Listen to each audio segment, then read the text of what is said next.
দেখা যাচ্ছে? দেখতে পাচ্ছ? তোমরা কি আমি যে হ্যান্ডআউটটা শো করছি দেখতে স্যার পাচ্ছ? দেখা যাচ্ছে স্যার, দেখা যাচ্ছে স্যার। আচ্ছা।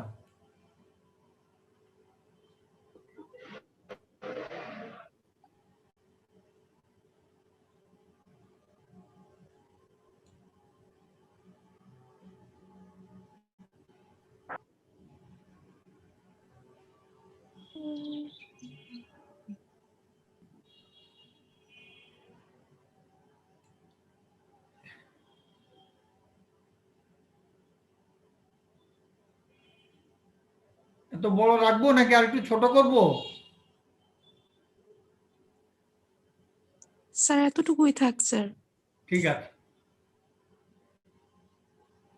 শুরুটা কি আর একটু পরে করব? স্যার আর 2-3 মিনিট ওয়েট করি স্যার, হয়তো সবাই ঠিক আছে। জয়েন।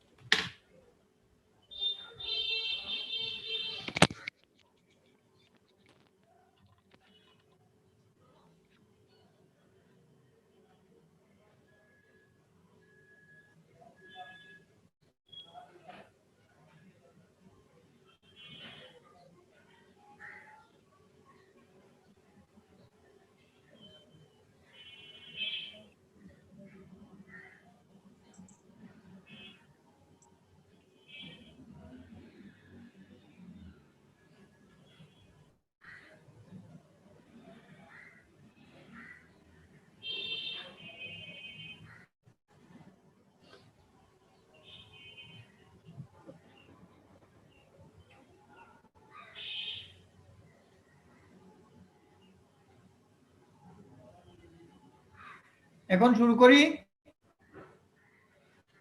জি স্যার।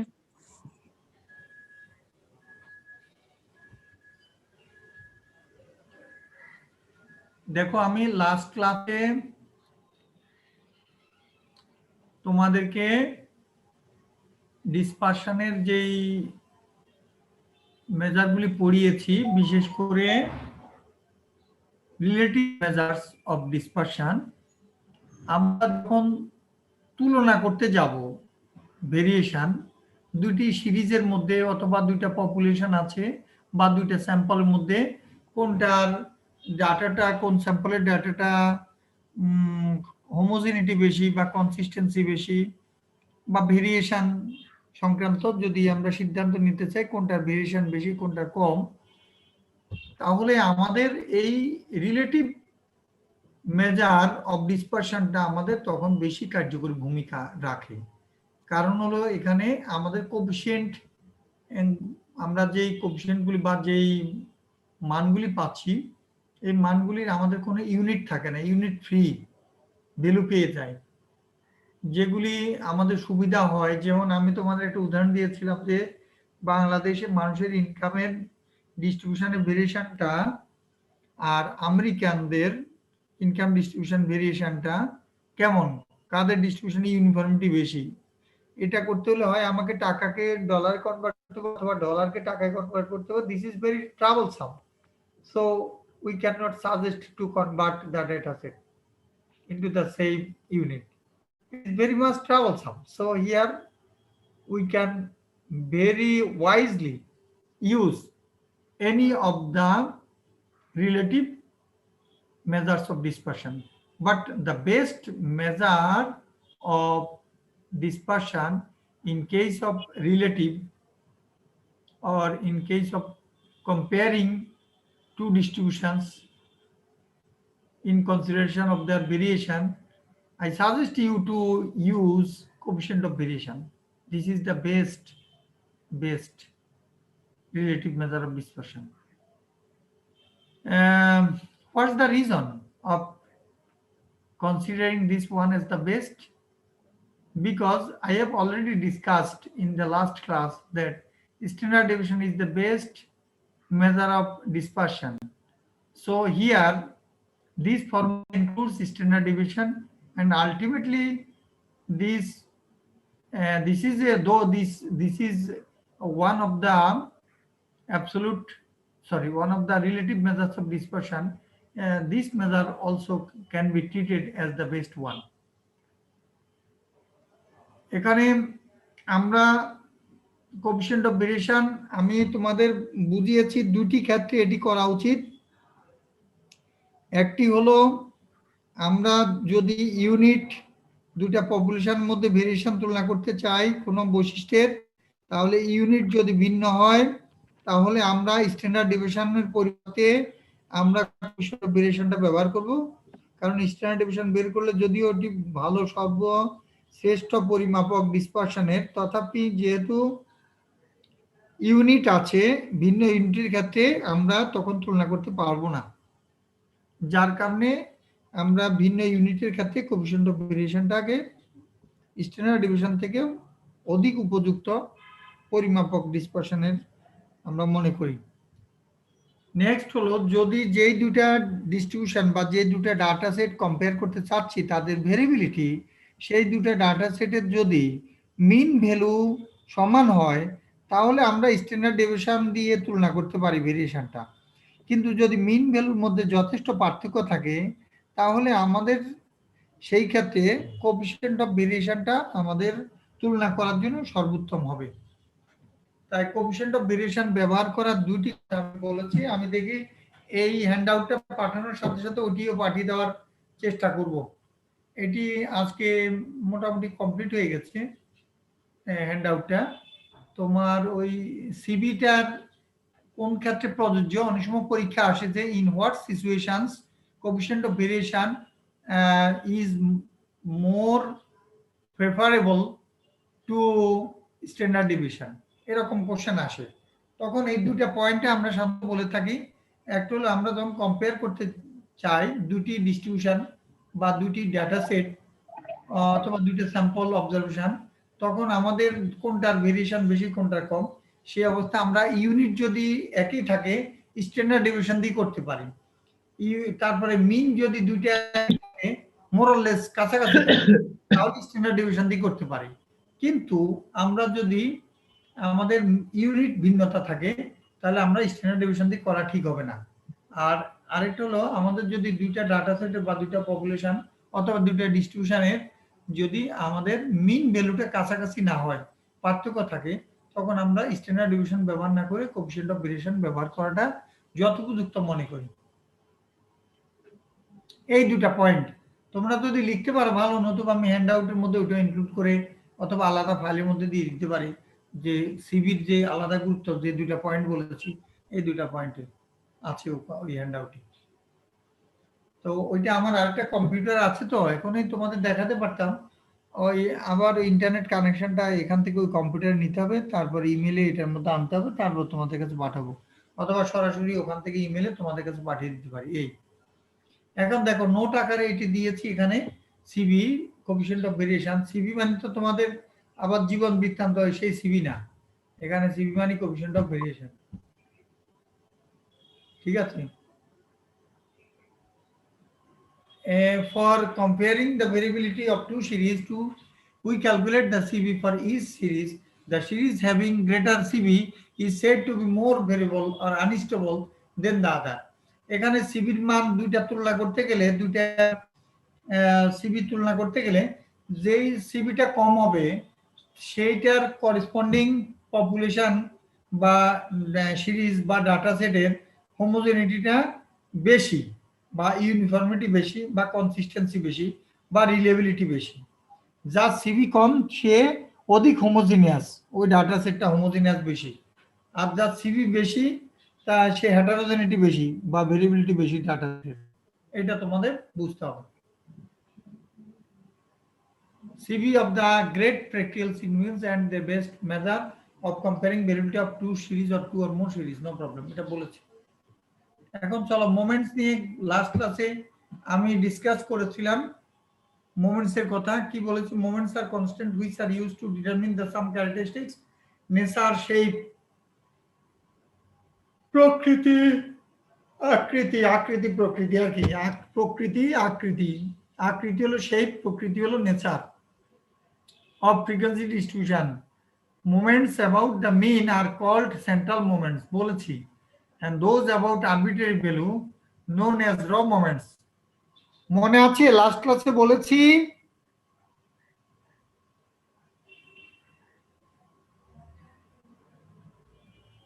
মনে আছে সেন্ট্রাল মোমেন্টস র মোমেন্টস নাকি শুধু মোমেন্টস পর্যন্ত বলেছি? স্যার র মোমেন্টস পর্যন্ত বলেছিলেন স্যার। হ্যাঁ হ্যাঁ র মোমেন্টস পর্যন্ত বলেছি, জি স্যার। এটি আমার মনে আছে। আচ্ছা, তাহলে আমরা এখন মোমেন্টস দু রকম আমি লিখেছিলাম হোয়াইট বোর্ডে, র মোমেন্টস আর সেন্ট্রাল মোমেন্টস, র আর সেন্ট্রাল। তাহলে আমরা বলেছি যে সূত্রের মধ্যে যদি মিন বিয়োগ করা হয় তাহলে ওটাকে সেন্ট্রাল মোমেন্ট বলবো, আর যদি যে কোনো মিন ছাড়া অন্য আরবিট্রারি ভ্যালু বিয়োগ করা হয় সূত্রের মধ্যে ধরা হয়, তাহলে যেখানে মিন বিয়োগ করা হয় মিনের পরিবর্তে অন্য আরবিট্রারি ভ্যালু, তাহলে আমরা সেটাকে বলছি র মোমেন্টস সেগুলিকে। এখন চলো যে ফ্রিকোয়েন্সি ডিস্ট্রিবিউশনের ক্ষেত্রে আমরা সেন্ট্রাল মোমেন্টটা কিভাবে আমরা সূত্রটা পেতে পারি। দেখো যদি আমরা এখানে x1 x2 up to xn একটা ফ্রিকোয়েন্সি ডিস্ট্রিবিউশন যেখানে এগুলি হলো মিড ভ্যালু, ফার্স্ট ক্লাসের মিড ভ্যালু x1, সেকেন্ড ক্লাসের মিড ভ্যালু x2, nth ক্লাসের মিড ভ্যালু xn, তাহলে আমরা rf সেন্ট্রাল মোমেন্টের সূত্রটা এভাবে লিখতে পারি। পাওয়ারটা এই যে মিন ভ্যালু থেকে মিন ভ্যালু ডিফারেন্স দিচ্ছি অবজারভেশন গুলো থেকে আর ফ্রিকোয়েন্সি দিয়ে গুণ করছি, দেখো পাওয়ারটা আর এর মান যদি 1 বসিয়ে দাও তাহলে ফার্স্ট সেন্ট্রাল মোমেন্ট, তাহলে এখানে 1 হবে। তার মানে তখন ফার্স্ট সেন্ট্রাল মোমেন্টের মান কত হবে? এটার মান 1 হলে তোমরা একটা সূত্র পড়িয়েছি অ্যারিথমেটিক মিন পড়ার সময়, কি হবে এটা বলো তো? তখন কে বলতে পারবে? আর এর মান যদি 1 হয় এই পাওয়ারটা এটা 1 হয়, তার মানে থাকবে না পাওয়ার, তখন উপরে ভ্যালুটা কত? উপরের মানটা কত আসবে? অ্যারিথমেটিক মিনের প্রথম property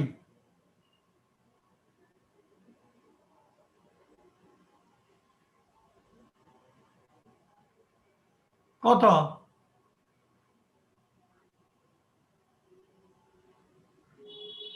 Sum of the deviations taken from arithmetic mean is equal to কত? স্যার 0 0, এই 0 হবে।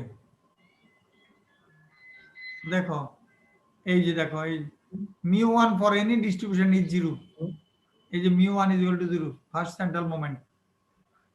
ওকে, আর এর মান যদি 0 বসাই তাহলে আমরা কি পাই? r is equal to 0। এখানে যদি 0 বসাই তাহলে এই পাওয়ারটা কত আসছে? এই যে x minus x bar whole to the power 0 কত? এটা এইটুক এফেক্টটা বাদ দাও, এইটুক কত হবে? 1। এনিথিং টু দি পাওয়ার 0 কত? 1 1। তাহলে আমাদের এখানে 1 দিয়ে f এর গুণ করলে f থাকছে fi, so summation of fi মানে টোটাল ফ্রিকোয়েন্সি, তাহলে টোটাল ফ্রিকোয়েন্সি n দিয়ে n টোটাল ফ্রিকোয়েন্সি, আবার এখানেও টোটাল ফ্রিকোয়েন্সি পেয়ে যাচ্ছে n কাটা 1, তার মানে mu01, এই যে mu01। কেউ বুঝতে পারোনি বলো?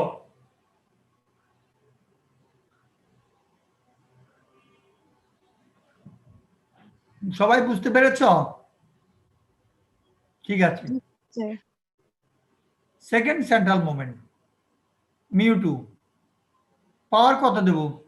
2, পাওয়ার 2। এই সূত্রটা কিসের সূত্র পড়িয়েছি? এটা ভেরিয়েন্সের সূত্র, ভেরিয়েন্স, কারণ এটারে পজিটিভ স্কয়ার রুট করলে স্ট্যান্ডার্ড ডেভিয়েশন পাওয়া যাবে। ফ্রিকোয়েন্সির ক্ষেত্রে in case of frequency distribution এটা ভেরিয়েন্সের সূত্র, সিগমা স্কয়ার দিয়ে ডিনোট করা হয় ভেরিয়েন্স।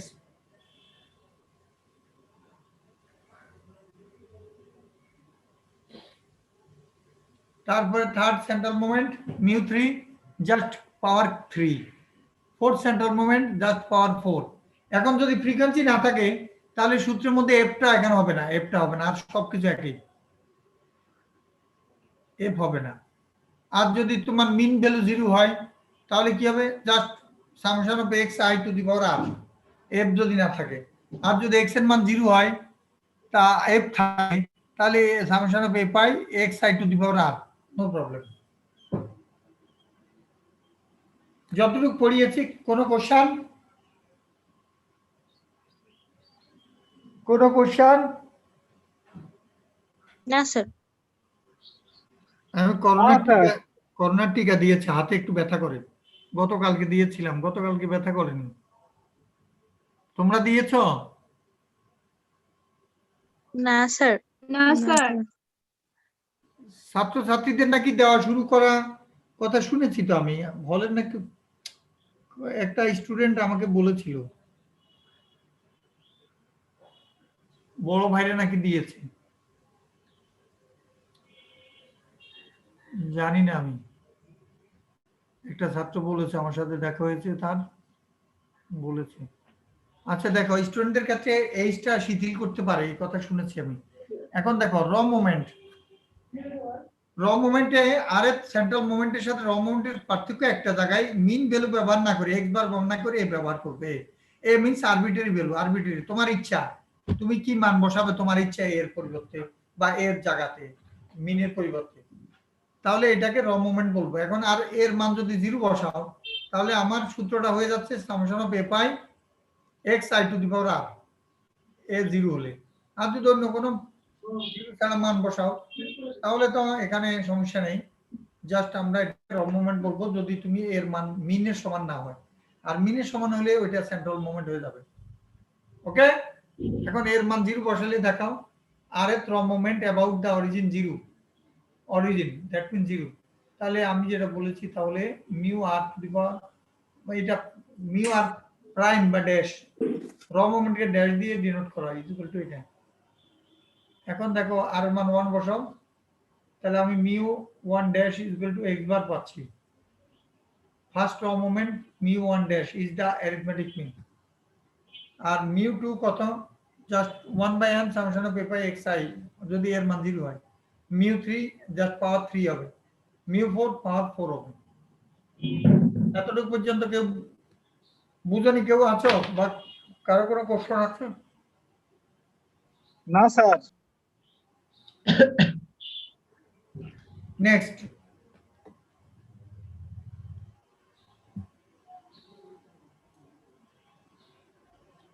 এই আগে বলে রাখি একটা কথা, বৃহস্পতিবার আমার কি জানি প্রায় বৃহস্পতিবার শুধু সমস্যা হচ্ছে। এই বৃহস্পতিবারে না একটা ছাত্রীর বিয়ে, এই বিয়েটা ডিসেম্বর মাসের 10 তারিখ হওয়ার কথা ছিল, আমি মানে বিয়েতে যেতে পারবো না বিদায় এই বিয়েটা উভয় পক্ষ পরিবর্তন করে ডেটটা এই শুক্রবার 5 তারিখ দিয়েছে। তো যার কারণে এখন না গেলে ভীষণ কষ্ট পাবে, কারণ তারা ডেটটা ফিক্সড হওয়া সত্ত্বেও ফাইনাল করেনি এই ডিসেম্বর মাসের 10 তারিখ। আর ওই সময় আমি যেতে পারিনি কারণ আরো দুটি, একটা বিয়েতে কথা দিয়েছিলাম আমি যাব আরেকটা ছাত্রীর, ওই এট এ টাইমে, এই কারণে আমার পরিচিত 6 জনের বিয়ে ছিল, আমি এতগুলিতে যেতে পারিনি, কিন্তু যেগুলিতে না গেলে খুবই কষ্ট পাবে ওগুলি একটা যেতে হয়েছে। তো এটাতেও কষ্ট পাবে, তাই বৃহস্পতিবার পরিবর্তে ক্লাসটা আমি রবি বা সোমবারে নেওয়ার চেষ্টা করব। ওয়াহিদ কি আছো? ওয়াহিদ, এইভাবে ক্লাস নেওয়ার ফলে কিন্তু একটা ক্লাস পাও না আছো, একটা ক্লাস কিন্তু পাও না আছো, মানে অতিরিক্ত আর কি। সমস্যা নাই স্যার, আমাদের তো স্যার টাইম আছে স্যার, আস্তে আস্তে নিতে পারবেন স্যার। ঠিক আছে, তাহলে আমি রবিবার বা সোমবার তোমার সাথে কনসাল্ট করে জি স্যার। নেবনি। ওই জি বিয়ে স্যার। থেকে আসলে শরীরটা যদি ভালো থাকে তাহলে রবিবারে নিয়ে নেব। আর কখন আসতে পারি, কারণ দূর আছে, এটা কি বাজিতপুর না কি জানি বলে, কিপুর, বাজিতপুর, কিশোরগঞ্জ, বাজিতপুর নেই নাকি ওই যে কুলিয়ার চর কি জানি, কুলিয়ার চর। আচ্ছা যাই হোক, এখন দেখো এখানে মোমেন্টস আর ইন্ডিপেন্ডেন্ট, তাহলে এটি সবাই শুনেছ। আমি কালকে আমার তাহলে আর তোমরা কষ্ট করে ঢোকার দরকার হবে না। Moments are independent of change of origin but not of scale. এখানে দেখো আমরা independent of change of origin বলেছি ইতিমধ্যে, যে যখন আমাদের কিছু বিয়োগ করা হয় তাকে অরিজিন চেঞ্জ করা বলা হয়, আর কিছু দিয়ে ভাগ করলে আমরা ওটাকে স্কেল চেঞ্জ বলে থাকি। তো ভাগ করা বিয়োগ করা এগুলি আমরা কেন করি এটা আমি বলেছি শর্টকাট মেথড, যে আমরা ডাটা যদি বড় হয়ে থাকে সেটাকে ছোট করার জন্য আমরা কিছু বিয়োগ করি এবং কিছু দিয়ে ভাগ করি। এখন ছোট করতে গিয়ে যাতে এরকম না হয়, যেটা আমি বললাম যে আমি আর এক গ্রামের দেখা যায় জমির মধ্যখান দিয়ে আইলে দিয়ে মানুষ না হেঁটে মধ্যখান দিয়ে রাস্তা বানিয়ে ফেলে তাড়াতাড়ি যাওয়ার জন্য। এখন যদি তাড়াতাড়ি যাওয়ার জন্য মধ্যখান দিয়ে হাঁটতে গিয়ে কেউ খেজুর গাছের কাঁটা দিয়ে থাকে আর পায়ে বিদ্ধ হয়, তাহলে ও তো যিনি শর্টকাটে যেতে চেয়েছেন তিনি যদি কাঁটার পায়ে ঢুকার ফলে বসে থাকেন, ব্যাস সময় বাঁচাতে গিয়ে সময় বেড়ে যাবে। তাহলে ঠিক তদ্রূপ এখানে কেউ কিছু বিয়োগ করতে গিয়ে এবং কিছু ভাগ করতে গিয়ে লক্ষ্য রাখতে হবে যাতে আমার ডাটাগুলি ছোট করতে গিয়েছি সময় বাঁচানোর জন্য, কিন্তু আমার যদি ফ্র্যাকশনাল ভ্যালু চলে আসে তাহলে কিন্তু সময় বাঁচানোতে গিয়ে সময় বেড়ে যাবে। তাই এইদিকে কাটা ঢুকার সাথে আমি তুলনা করছি। এখানে দেখো আমরা তাহলে কি করছি, সূত্রটা র মোমেন্টসের সেন্ট্রাল মোমেন্টের সূত্রটা এক্স এর সূত্রটা লিখলাম। এখন আমরা এই নতুন একটা ভেরিয়েবল ইউ ক্রিয়েট করলাম, যেখানে এ বিয়োগ করলাম এক্স থেকে এবং এইচ দিয়ে ভাগ করলাম, করার পর আমরা এভাবে পেলাম ওই আমরা আন্ডার ইয়েতে কি বলবো এটা তোমাদের অ্যারিথমেটিক মিন ওখানে কিছু প্রপার্টিজ পড়িয়েছি, সেই জায়গাতে আমি এটি ডিটেলস বুঝিয়েছিলাম এবং স্ট্যান্ডার্ড ডেভিয়েশনের ক্ষেত্রে মনে হয় দেখিয়েছি। এই জায়গাটা স্ট্যান্ডার্ড ডেভিয়েশনের সাথে মিল আছে, এটা এখানে অরিজিনের উপর নির্ভর করে না কিন্তু স্কেলের উপর নির্ভর করে। তাহলে আমরা দেখছি সূত্রের মধ্যে আমরা ইউ এবং ইউ বার এটা বসিয়ে দিই, বসিয়ে দিলে কাটাকাটি গিয়ে দিয়ে সিম্পলিফিকেশন করার পর আমরা পেয়ে যাচ্ছি যেটা 1/h⁴ ইন্টু এই জিনিসটা হলো আমরা এক্স এর যে মাধ্যমে যে আরেক সেন্ট্রাল মোমেন্টটা পাচ্ছি সেটা, এই যে আরেক সেন্ট্রাল মোমেন্ট, তাহলে ইউ ইজ ইকুয়াল টু এটি। সো এক্স এর যেটা সেটা আমরা ইউ এর মাধ্যমে যেটা র মোমেন্টস আর সেন্ট্রাল মোমেন্ট আরেক সেন্ট্রাল মোমেন্ট যেটা বের করেছি সেটাকে h⁴ দিয়ে h⁴ দিয়ে গুণ করে দিলে আমরা বের করতে পারি। হল থেকে একটা ফোন এসছে, একটু ধরি। না না হ্যাঁ এলিজা বলো। আদাব, আমি হ্যাঁ পাঠাতে পারো। আমি তো আমার আর দরকার আছে, কাগজ হয়ে গেলে তো ফাইলে সাইন করে দিয়ে দেবো আর কি। ঠিক আছে, আমি অনলাইন ক্লাস আছে আর কি। হ্যাঁ ডিপার্টমেন্টে অনলাইন ক্লাস। হ্যাঁ বলো। আমি এই যে ক্লাস নিয়ে ডিপার্টমেন্টের থেকে একটু তোমার হলে যাব, হলে গিয়ে তোমার টাকা পয়সা পাওনা টাওনা কি আছে দিয়ে দেবো। ঠিক আছে, ওকে, হ্যাঁ ঠিক আছে।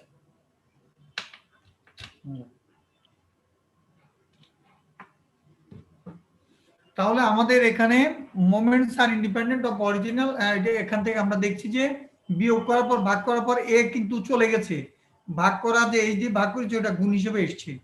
এইভাবে আমরা মানে এক্স এর ডাটাগুলি বড়, আমরা ছোট করার জন্য ইউ ব্যবহার করলাম, ইউ এর মাধ্যমে র মোমেন্টস আর র মোমেন্টস বের করে নিলাম, বাস এইচ যেটা ধরলাম এইচ কে যততম র মোমেন্ট এই সে আর দিয়ে গুণ করে পাওয়ার দিয়ে বসিয়ে এটা গুণ করে দিলাম, দিলে অরিজিনাল ডাটার জন্য আরেক সেন্ট্রাল মোমেন্ট আমরা বের করে ফেলতে পারি।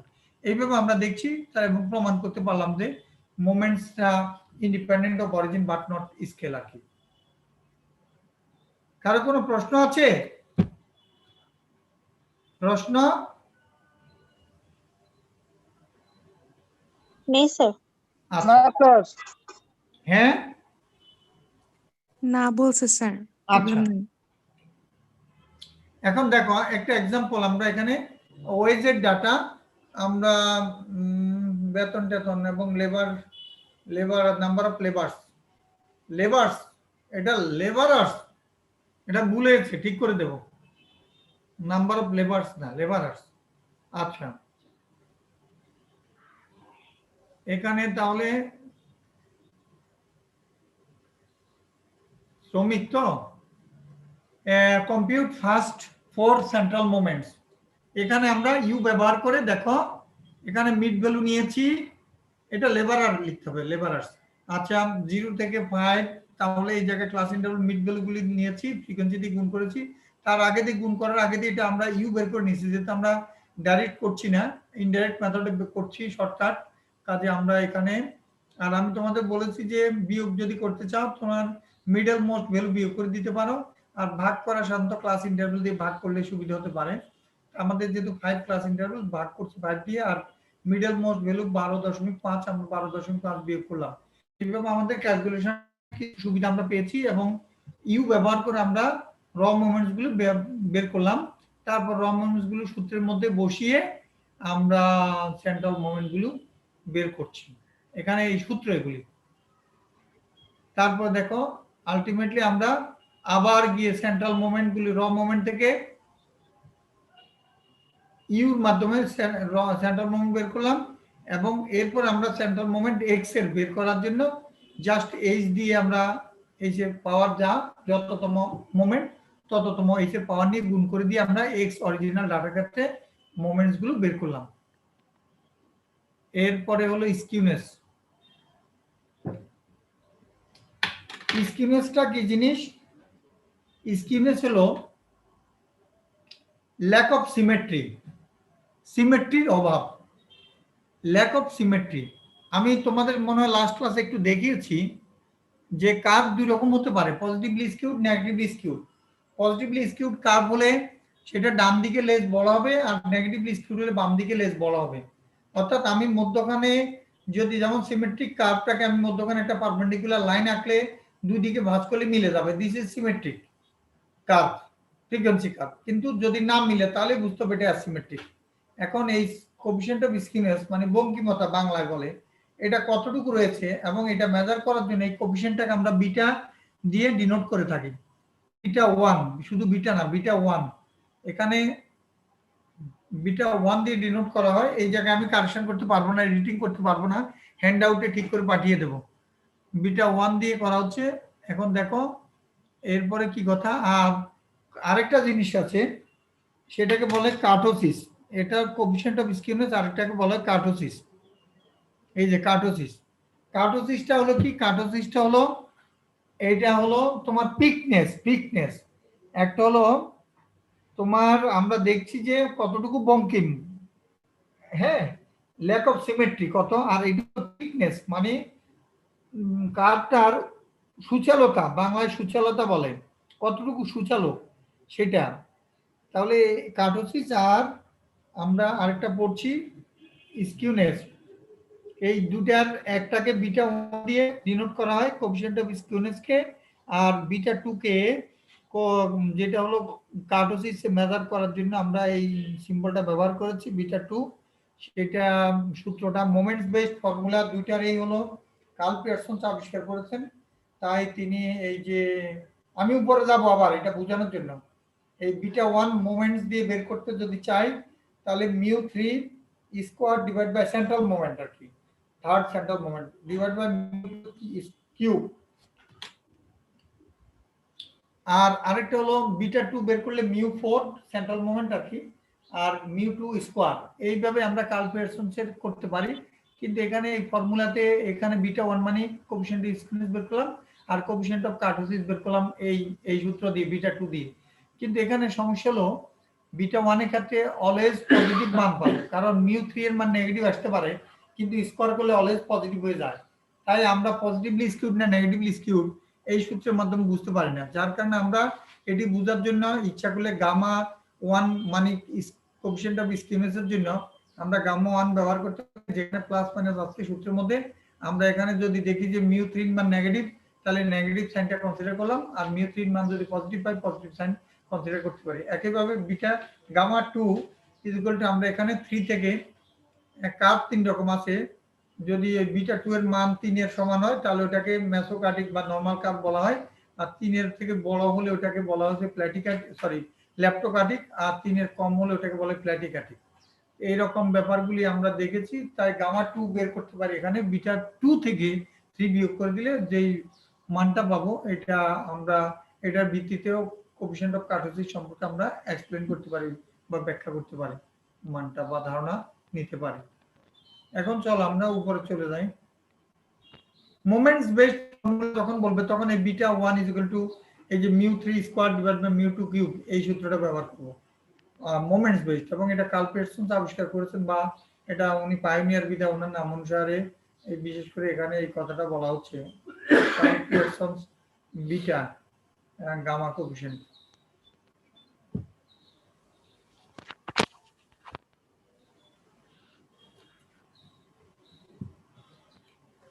আমি একটু ওয়েট করো 2 মিনিট, একটু হলের লোকটা দাঁড়িয়ে আছে, কিছু সাইন করতে হচ্ছে, একটু সিগনেচার করে দিয়ে দিচ্ছি, কারণ অফিস অনেক লোক চলে যায়, যে কাগজপত্র পরে পাঠানো যাবে না। বাংলাদেশ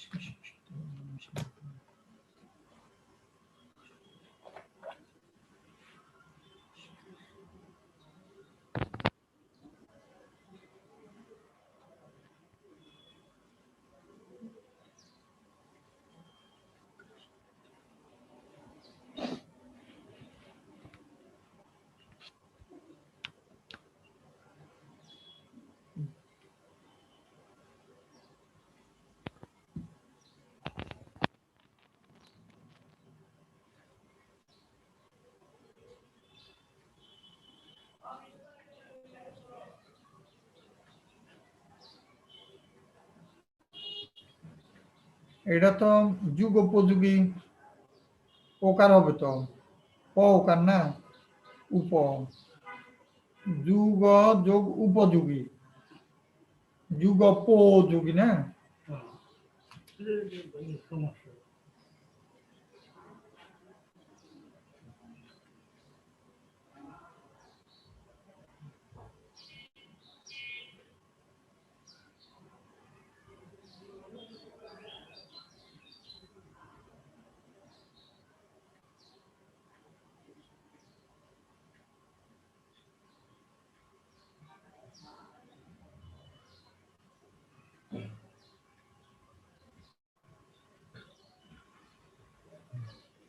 ঠিক আছে, থ্যাংক ইউ।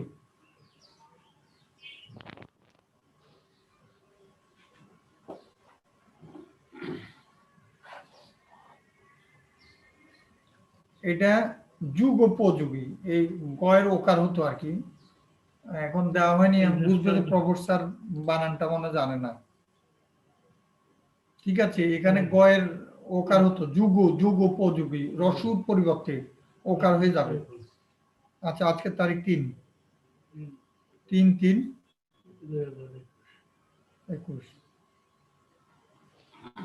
আর কোথায়?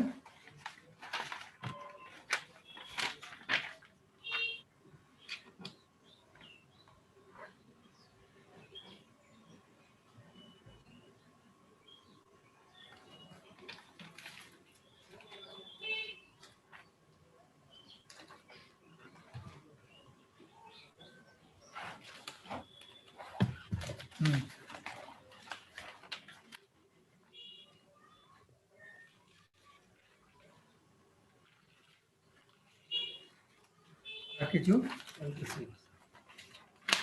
ঠিক আছে, এটা সাইন করতে হবে মার্চ মাসে, এটা সাইন করতে হবে না না স্যার, এটা পরে করলে হবে, ক্লাস নিতেছেন স্যার। আচ্ছা ঠিক আছে, ওকে, ওইটা পাঠিয়ে দেন তাড়াতাড়ি, চলে যান। ঠিক আছে, ওকে, আদাব।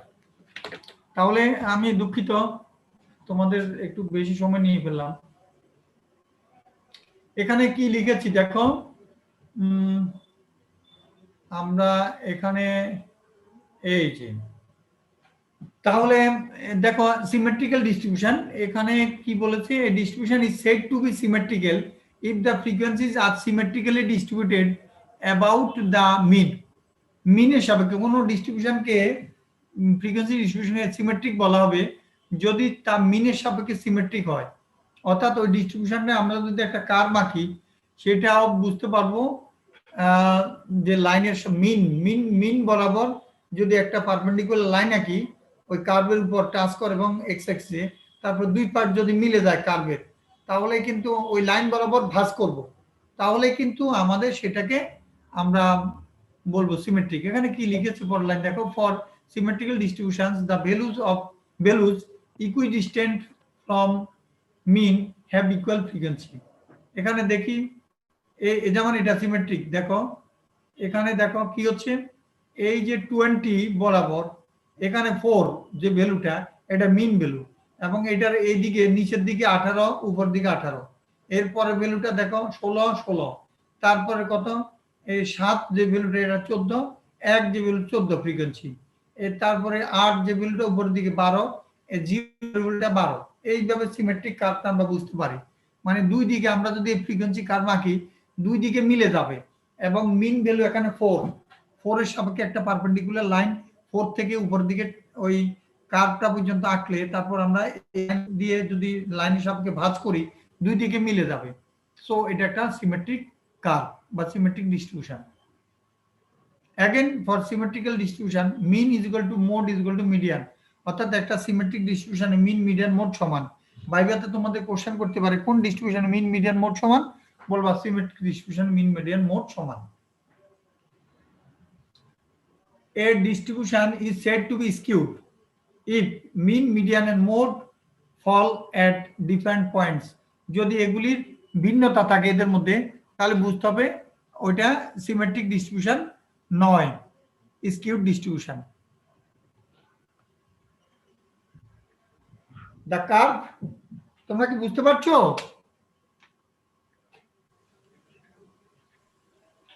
বুঝতে পেরেছো?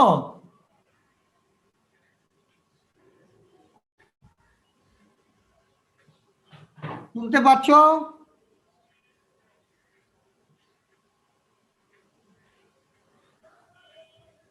ওয়াহিদ?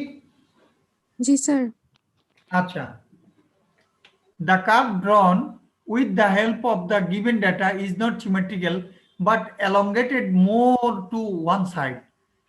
Skewness, দেখো যদি এরকম হয় যে the curve drawn with the help of given data is not symmetrical but elongated, symmetrical না কিন্তু লম্বা কোন দিকে সাইডে কোন পাশে। এখন দেখো skewness may be positive or negative, তাহলে আমরা স্কিউনেসটাকে বলতে পারি পজিটিভ অথবা নেগেটিভ। যদি ডান দিকে লম্বা হয় skewness is said to be positive if the frequency curve is more elongated, লম্বা হয় টু দ্য রাইট সাইড, ডান দিকে যদি লম্বা হয় তাহলে ওটাকে পজিটিভলি স্কিউড বলা হয়। In case of mean of the distribution lies at the right of the mode, যদি মিন ভ্যালুটা in case of mean of the distribution lies at the right of the mode, দেখো এটা কি বলেছে, যদি মোডের থেকে এটা ডান পাশে লাই করে তাহলে আমরা কি বুঝবো, মিনটা যদি ডান পাশে হয় মোডটা যদি বাম পাশে হয় তাহলে এটা positively skewed distribution, positively skewed distribution. কারণ আমি দেখো তোমাদের দেখাচ্ছি একটা হোয়াইট বোর্ড ব্যবহার করে।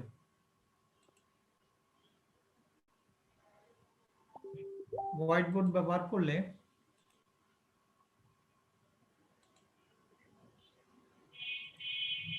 দেখো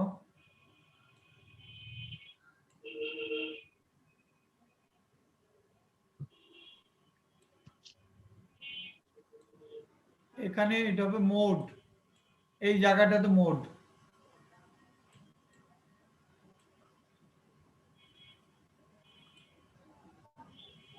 এখানে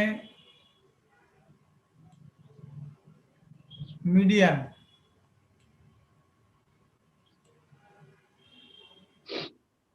এটা হবে মিন।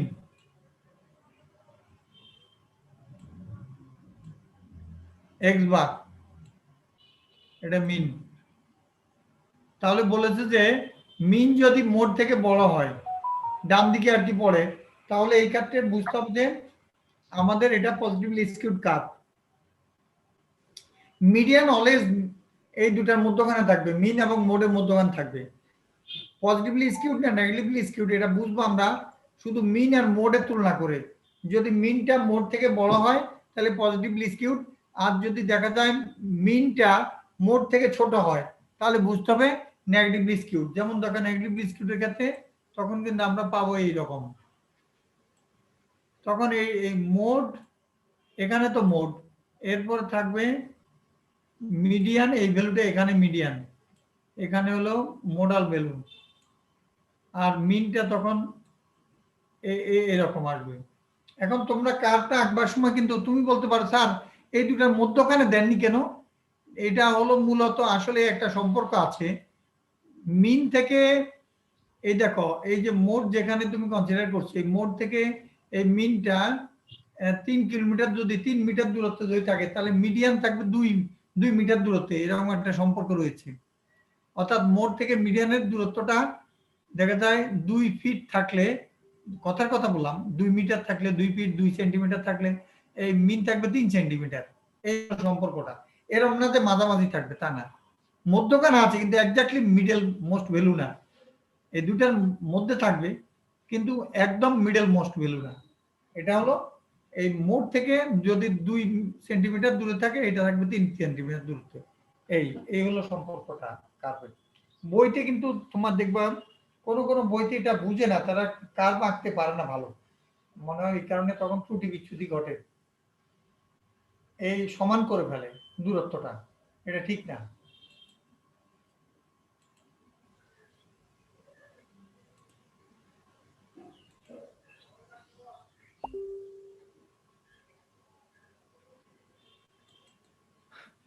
এই সম্পর্কগুলি নেগেটিভ পজিটিভ এইগুলি আলোচনা করা হয়েছে, এবং এইখানে একটা সম্পর্ক দেখানো হয়েছে মডারেট স্কিউ ডিস্ট্রিবিউশনের ক্ষেত্রে মিন মোড মিডিয়ান এদের মধ্যে যে সম্পর্কটা, এই সম্পর্কটা এটি।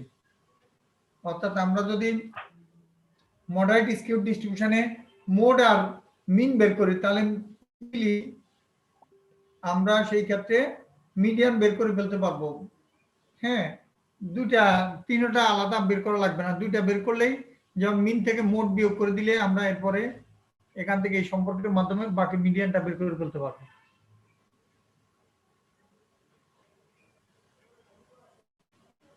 মেজার্স অফ স্কিউনেস, অন্যান্য মেজারগুলি দেখো, we may compare the nature, shape and size of 2 or more frequency distributions with the help of measures of skewness। আমরা তুলনা করতে পারি। এখন তোমরা বলতে পারো যে স্যার, এই যে এই স্কিউনেস কার্টোসিস, এগুলি পড়ার দরকার কি, এগুলি পড়বো কি করতে? এগুলি পড়ার দরকারটা বোঝানোর জন্য আমি তোমাদের আবারও যাচ্ছি। কেন বলবো, পড়ে কি লাভ? এই যে কেন পড়বো, আমাদের টিচিং টেকনিক যখন পড়িয়েছে তখন এই কেন পড়বো একটা জিনিস, এটা বলছি ফার্স্টে বলতে। আমি বিদেশিদের ক্লাস করেছিলাম, ওই যে কানাডিয়ান, এখন ওনারা আসেন না। এক সময় আমি যখন জয়েন করি তখন বিদেশিরা 14 দিন ক্লাস নিয়েছিল, কিভাবে ভার্সিটিতে পড়াতে হয়, টিচিং টেকনিক শিখিয়েছে ছাত্রদের কিভাবে পড়াতে হয়।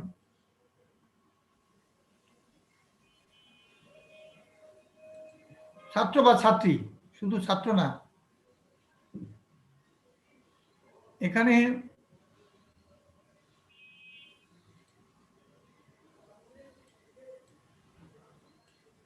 ধরো একটা ডিস্ট্রিবিউশন হলো এইভাবে আছে,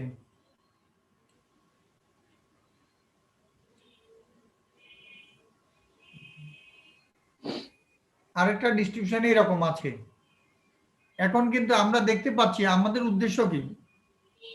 আমি যেমন তোমাদেরকে বলেছিলাম যে গজনি পার্কে আমরা পিকনিক করতে যাব, এখন কোন গ্রামটা, 2টি গ্রামের মধ্যে একটি গ্রাম আমরা হাইজেনিক, মোর হাইজেনিক আমরা বের করতে চাই, কোন গ্রামটি মোর হাইজেনিক। এখন হাইজেনিক আমরা কিভাবে বুঝবো, যে ইনকাম যে গ্রামের বেশি। এখন 2 গ্রামের ইনকামে ভেরিয়েশন তুলনা করার আগে গড় ইনকাম দেখলাম 50,000 টাকা 2 গ্রামের, অথবা 25,000 টাকা 2 গ্রামে, কিন্তু দেখা গেছে যে একটা গ্রামে আমাদের এমন হতে পারে যে একজন অনেক টাকা ইনকাম করে, আর অন্য গ্রামে সবাই মোরাললেস কাছাকাছি ইনকাম করে, যার কারণে 2 গ্রামে 25,000 পেলাম। কিন্তু এখানে দেখা গেল এক গ্রামে একজনের কোটি টাকা ইনকাম মাসে, তার কারণে গড়ে ভ্যালুটা 25,000 হয়ে গেল। কিন্তু আরেকটা গ্রামে দেখা যায় 20,000 15,000 নিচে কারো ইনকাম নেই, তথাপি আমরা ওইটা 25,000 পেলাম। এই দুইটার ক্ষেত্রে আমরা মিন বেল একই পেলাম। এখন কোন গ্রাম ভালো আমরা বুঝতে পারছি না, হাইজেনিক কোন গ্রাম হবে বুঝতে পারছি না। তখন আমরা স্ট্যান্ডার্ড ডেভিয়েশন বের করলে বা ডিসপারশনের যে কোনো মেথড বের করলে, বিশেষ করে স্ট্যান্ডার্ড ডেভিয়েশন, তখন আমরা বুঝতে পারবো কোন গ্রামের ইনকামের মধ্যে হোমোজেনিটি আছে, সেটা আমরা বের করে ফেলতে পারবো। সেই অবস্থায় 2টা গ্রামের মধ্যে কোনটাতে যাওয়া উচিত বের করতে পারবো। কিন্তু কখনো যদি এরকম হয় যে তাদের স্ট্যান্ডার্ড ডেভিয়েশনের মানও সমান, শুধু মিন ভ্যালু সমান না, তখন কি করব? তখন আমরা এই স্কিউনেস কার্টোসিসের মাধ্যমে, বিশেষ করে স্কিউনেসের মাধ্যমে বা কার্টোসিসের মাধ্যমে সিদ্ধান্ত নিতে পারি যে কোনটা ভালো হবে। তো স্ট্যান্ডার্ড ডেভিয়েশনের মান সমান হওয়া সত্ত্বেও আমরা বলবো এইটার তুলনায় এই যে স্টুডেন্টের যে গ্রুপের মার্কসের ফ্রিকোয়েন্সি ডিস্ট্রিবিউশন দেওয়া আছে, এখানে স্টুডেন্টরা বেশি ভালো। কেন? এখানে কম মার্কস পাওয়া স্টুডেন্ট বেশি, এই যে ফ্রিকোয়েন্সি কার্ভে বেশি। অথচ এখানে কিন্তু আমি যদি এক্স অ্যাক্সিস ওয়াই অ্যাক্সিস আঁকি, এখানে 0 দিই, তাহলে বলবো বেশি মার্কস পাওয়া স্টুডেন্ট বেশি। এই যে এখানে ফ্রিকোয়েন্সি বেশি, তাই কার্ভটা এখানে উঁচু। এখানে ফ্রিকোয়েন্সি বেশি নিচের দিকের মানগুলোর ক্ষেত্রে, এই যে নিচের মানগুলোর ক্ষেত্রে ফ্রিকোয়েন্সি বেশি, এখানে উপরের মানগুলোর দিকে ফ্রিকোয়েন্সি বেশি। কাজে এখানের স্টুডেন্টরা ভালো বেশি এখানের তুলনায়। কাজে এটা স্কিউনেস কার্টোসিসের সাহায্যে দেখা যায় আমরা বের করতে পারি কোন ডিস্ট্রিবিউশনটা অধিক ভালো। যে ক্ষেত্রে আমরা স্ট্যান্ডার্ড ডিভিশন দিয়েও করতে পারছি না, সিদ্ধান্ত নিতে পারছি না, সেন্ট্রাল টেন্ডেন্সি মেথড দিয়ে সিদ্ধান্ত নিতে পারছি না, তখন আমরা স্কিউনেস কার্টোসিসের সাহায্যে সিদ্ধান্ত নেব কে ভালো।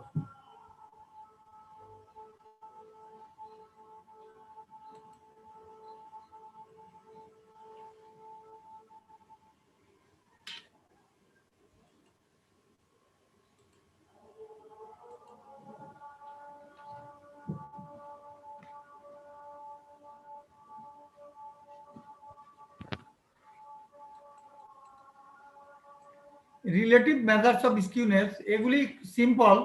মিন যদি জানা থাকে এই সূত্র ব্যবহার করে আমরা করতে পারি। বিশেষ করে যখন সিমেট্রিক হবে না তখন আমরা এই সূত্র ব্যবহার করে, এটা কার্ল পিয়ারসন যে ফর্মুলাটা ব্যবহার করেছে কোএফিসিয়েন্ট অফ স্কিউনেস বের করার জন্য।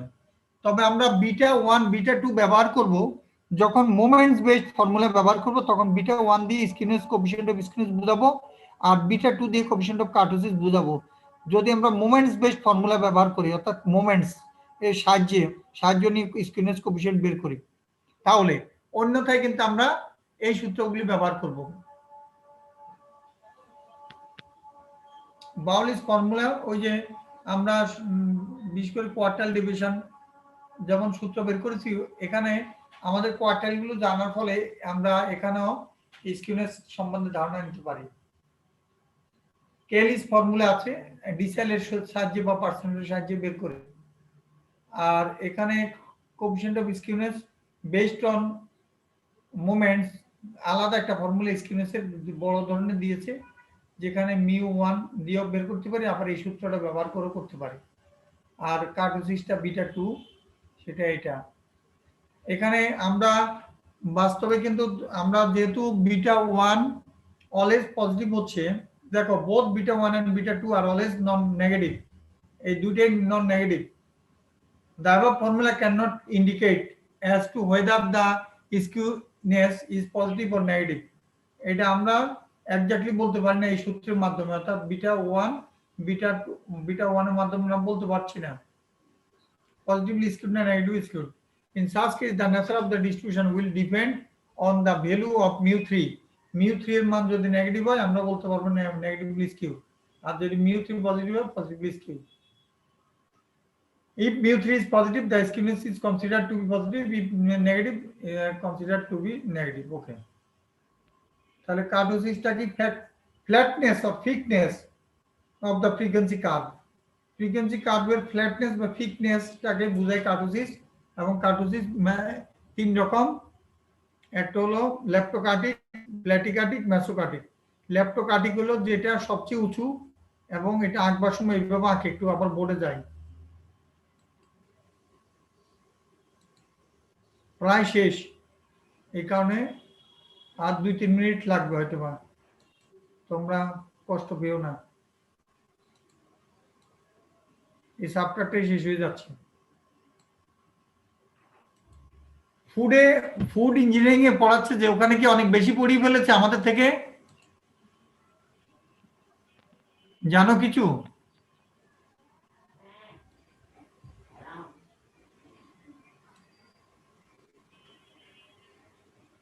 সেটা এমন কিছু তো জানা যায় নাই।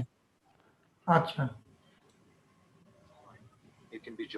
স্যার আপনি আমাদেরকে একটু আস্তে আস্তে পড়ান স্যার, বেশি তাড়াতাড়ি পড়লে পরে ভুলে যাব। আচ্ছা Solution: simulated battery removal that will refresh your device's memory and এখন কি বেশি জোরে পড়াচ্ছি? have to do if your X2 Pro started to have the screen flickering issue without apparent. এগুলি না সহজ, স্যার ঠিক আছে sir It's a simulated battery removal যেগুলি এখন পড়াচ্ছি বুঝছো বোন, এগুলি সহজ, তাই একটু স্পিডে পড়াচ্ছি বুঝছো, screen flickering issue without apparent. কঠিন না, এখানে কঠিন কিছু তেমন একটা নেই। Simulated battery removal that will refresh এখানে দেখো and reload all apps and K services. কথা বলছে শোনা যাচ্ছে, This method একটু মোবাইলে কথা বলছো, flickering is caused by mic some বলছো কিনা জানি না। related issues or glitches. এখানে দেখো এটাকে বলা হবে ল্যাপটোকাটিক, এটা ল্যাপটোকাটিক, কাটিক, কে ইউ আর, হ্যাঁ কে ইউ আর টিআইসি, ল্যাপটোকাটিক। এটা হলো মেসোকাটিক বা নর্মাল কাট, এটা হলো প্ল্যাটিকাটিক, ঠিক আছে। এইভাবে পিকনেস অর ফ্ল্যাটনেসের ভিত্তিতে, এবং এটা আমরা বিটা 2 দিয়ে এখান থেকে সিদ্ধান্ত নেব বিটা 2 এর মান বের করলে, বিটা 2 এর মান যদি 3 এর সমান হয় তাহলে এটাকে বলবো মেসোকাটিক বা নরমাল কাট, আর যদি বিটা 2 এর মান 3 এর কম হয় তাহলে এটাকে বলবো প্ল্যাটিকাটিক, প্ল্যাটি, ওই যে প্লাটিপাস আছে না, প্ল্যাটিকাটিক, ফ্ল্যাটি না প্ল্যাটিকাটিক। আর এটা হলো লেপ্টোকাটিক, যদি আমার 3 এর বেশি হয় তাহলে বলবো লেপ্টোকাটিক, আর 3 এর সমান হলে মেসো বা নরমাল কার্ভ, আর যদি 3 এর কম হয় প্ল্যাটিকাটিক। এইভাবে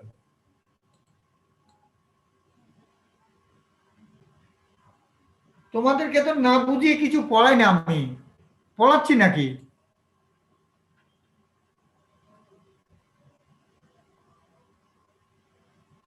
আমি যে চেষ্টা করে যাচ্ছি তোমরা কি বুঝো? জি স্যার।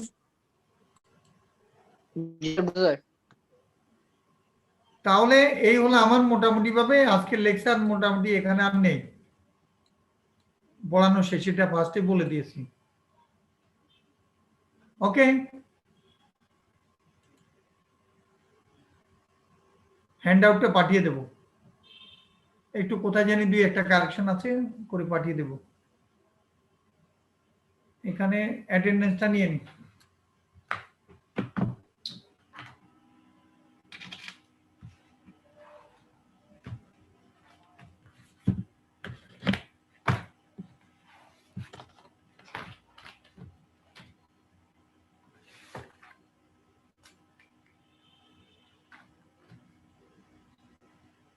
ওয়াই সোমবার নেওয়া লাগবে মনে হয়, কারণ হ্যান্ড আউটটা আবার নতুন ভাবে করতে হবে। এটা পাঠিয়ে দেবো, এরপরে অন্য নতুন চ্যাপ্টার পড়াবো বুঝছো, প্রবাবিলিটি, জি sir. Probability and probability distribution, ওইটা হ্যান্ড আউট দেখতে হবে কি অবস্থা আছে, কারণ তোমাদের কাছে বই নেই তো, ওই কারণে তোমরা হয়তো অনলাইনে কিছু সার্চ দিয়ে কিছু দেখতে পারো।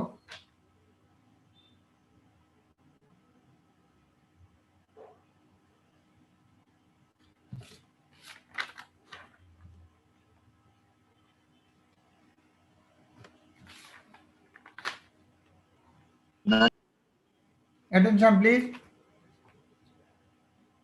19 এর 1 ইয়েস স্যার 2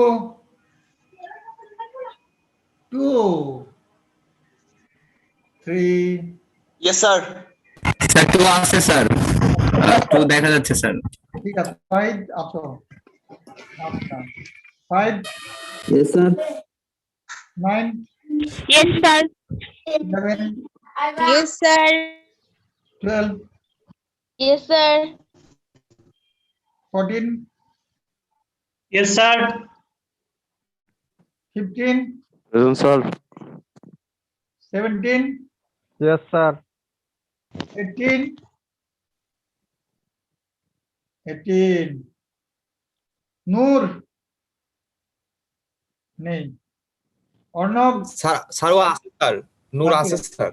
অর্ণব, জি sir. Walid, Yes, sir. Raihan, Yes, sir. Upama, yes sir.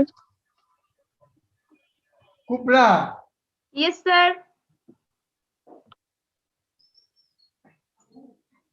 Yunus Bhuiyan, Yes, sir. Jubair Khan, Yes, sir. Yakub Ali, Yes, sir. Fahim Shahriar, Yes, sir. আলামিন, Yes, sir. জান্নাত নাহিদ, Yes, sir. তাজমিনা জামান, Yes, sir. সৌমিকা বিশ্বাস, সৌমিকা বিশ্বাস, সৌমিকা না নেই, absent. Redwan, Yes, sir. Yes, sir. Sir, 37. Sir, হ্যাঁ Now 38 দিয়েছি, So 38. 38 দিয়েছি। Yes, sir. Sadia Afrin, yes, sir. Azmir Hossain, Yes, sir. Jahidul Islam Talukdar, Yes, sir. Asanul Haque Ibn, Yes, sir. Sumon Islam, Sumon absent. Farhana Jannat Emu, Yes, sir. Fouzia Rahman, Yes, sir. আমির মিমাচ কি Sir, আছে ও স্যার ওর নেট প্রবলেম। আচ্ছা, সাদিকা তামজিল মিম, Yes, sir. মাশরুল হক, মাশরুল হক আছো নেই, absent. Israt Jahan absent. Synthia Faram Yes, sir. আছো। জি sir. Asif Ahmed, Yes, sir. Jahangir Alam Talukdar, Yes, sir. Farhan Akter, sorry Farhana Akter, Yes, sir. ঠিক আছে সরি ফারহানা আক্তার দিলাম। আচ্ছা, Tasnima Akter Suchi, Yes, sir. Mamunur Rashid, Yes, sir. Mohibur Rahman Doha, Doha absent. Joy Das, Joy absent. Tania Akter, Yes, sir. Tanvirul Islam, Tamjid, Abdul Rob, Yes, sir. হ্যাঁ চিন্তা করুন এগুলি দিয়েছি দিয়েছি।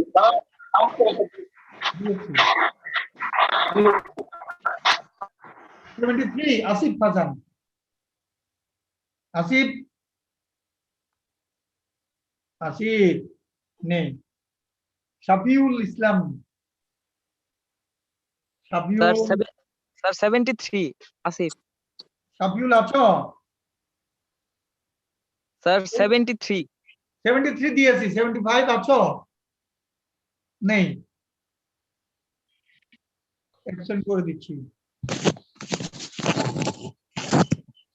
77 Sajjad Yes, Hossain sir. Sagor, Yes, sir. Jannatul Yes, Mawa, sir. Sir Jannatul Mawa আছে স্যার ওর net problem. Sir, 77. 79 Yes, sir. 79 Jannatul Mawa দিয়েছি। 79 রনি, 77. Habib Muhit 81, Yes, sir. কাজী সাজেদুল ইসলাম, জি স্যার আমি ডিসকানেক্ট হয়ে গেছিলাম। সুস্মিতা সাহা তোমা, Yes, sir.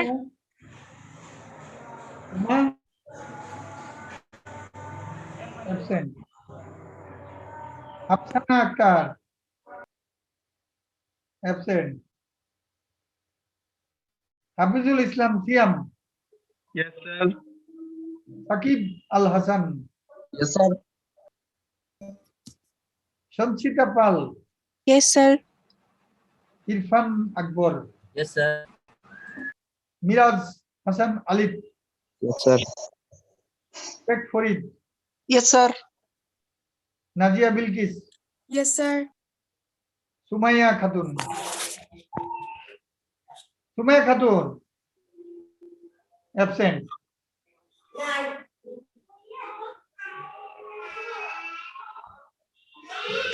Arafat Sarkar Munna absent।